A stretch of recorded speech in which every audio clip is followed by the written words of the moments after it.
Hello and welcome to Fresh Foraged and Frozen. I'm your host, Carolyn Dugas, and today we'll be learning how to make the ultimate nostalgic sorbet, if your childhood happened to include eating honeysuckle flowers off of the vine. If you've ever pulled out a bead of nectar from a honeysuckle flower as a child, just imagine eating it by the spoonful. But even more tasty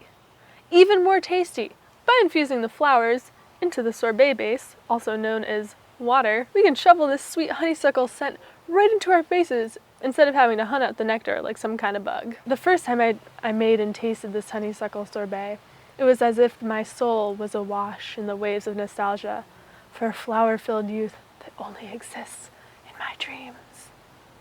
So if you enjoy flowers, if you enjoy nostalgia, if you enjoy harvesting invasive plants that are creeping up your hillsides, creeping up your roadsides, creeping all around, because this is one vining and twining plant that just will not stop, then buckle up, because we're about to take a trip outdoors, learn where the honeysuckle lives, learn what it likes to do, even learn how it styles its own hair. And then we're going to mosey on into the kitchen and whip up a batch of the ultimate nostalgic sorbet. As always, please be certain that you're harvesting the correct wild plant before eating it. And with that, let's go get some honeysuckle!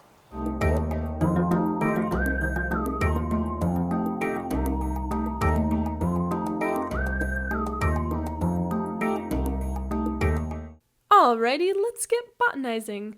Today we'll be learning about Lonicera japonica, also known as the Japanese honeysuckle. The Japanese honeysuckle can be found in the partial shade. It's an evergreen vine with opposite leaves that kind of likes to twine up and around and through other plants, eventually crowding them out. Over time, it'll form dense thickets this way, and is sometimes used for erosion control, so you can often find it on hillsides or disturbed areas.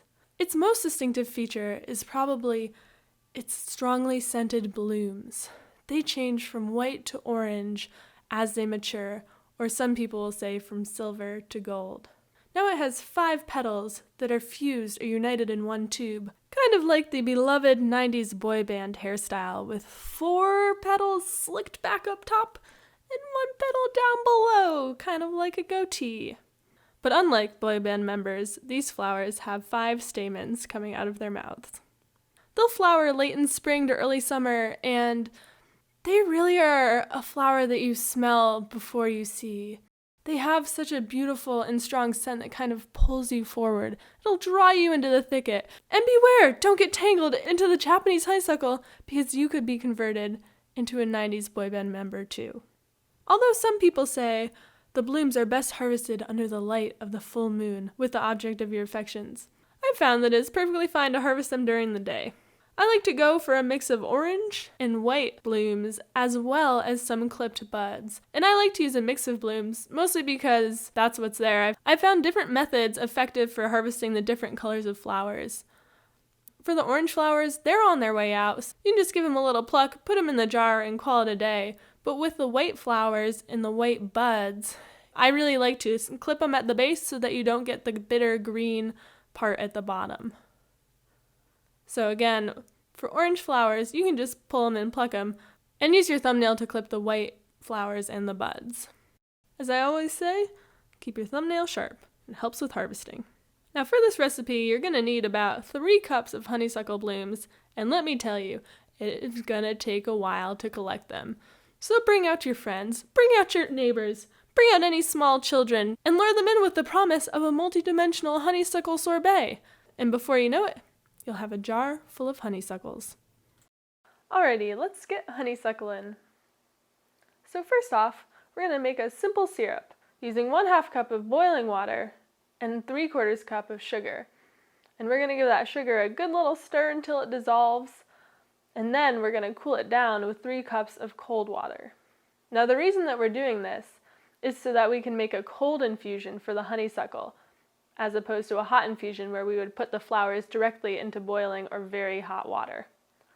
In my opinion, a cold infusion gives a nicer flavor to the honeysuckle, so we're adding 3 cups of water so we don't have to stand here all day waiting for the water to cool down. And then we'll put in our flowers, and I like to add 3 to 4 sassafras leaves. Now sassafras leaves have a very different flavor from sassafras root, which is what most people think of when they hear sassafras. The leaves have a really nice, bright, lemony taste. It's like lemon, but not sour. So just chop them up. It doesn't have to be exact. I like to chiffonade them, but you can just give them a little chopperoo and put those in with the flowers. And we're going to give everything a nice stir. Then we're going to cover it up and put it in the fridge and let it infuse for 8 to 12 hours. I usually like to do this overnight. Then, once the honeysuckle flowers have had plenty of time to release their nectar into the water, we're going to strain them out. I just like to use a medium mesh strainer. If you don't like all the little floaties, you can totally run it through a fine mesh sieve to just get those out. Then we're going to add a 1/3 cup of white wine. Now, I highly encourage you to add the white wine if that is available to you.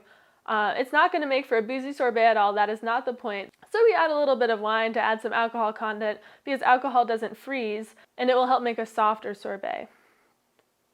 If you need to substitute out the white wine, you can use a 1/3 cup of water with a few drops of lemon juice in it. Next, we're going to add 1 tablespoon of lemon juice to our mixture, and this is just enough lemon to give it a little bit of acidity, because with flowers, although this is less of a problem with honeysuckle, can tend to be a bit cloying, so it's nice to have something acidic to kind of ground them. And then we have to add in the cinnamon. Now the cinnamon is one of the key ingredients in this sorbet. Cinnamon and honeysuckle is such a wonderful flavor combination. It's like in the rainbow of flavors. If you have the orange of honeysuckle on one end and the brown of cinnamon on the other, when you combine them, it magically fills in all the colors in between. So we're going to put a little pinch of cinnamon in and give that all a stir. I would recommend giving it a little bit of a taste before you put it in your ice cream maker, or sorbet maker in this case. And you want to make sure that you do taste a hint of cinnamon. We don't want to let it take over. Now, all that's left to do is freeze this sorbet up. So pour it into your ice cream maker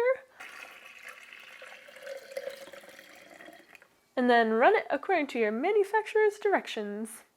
If you don't happen to have an ice cream maker or a sorbet maker, you can do it the old-fashioned way, and there's plenty of tutorials online on how to do it. The basics are that you put the sorbet mixture in a shallow container in the freezer, and then every 30 minutes or so you get it out and run a fork through it to kind of scrape it up. And this will take several hours, but that's another way that you can try, although it will make a sorbet that is more granular than if you were to use an ice cream maker.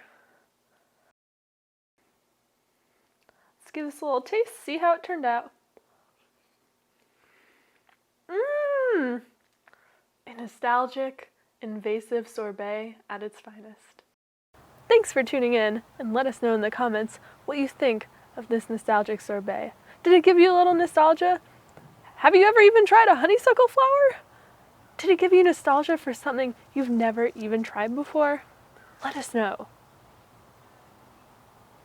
If you enjoyed this video, please like and subscribe for more flavorful foraging content featuring abundant invasive plants.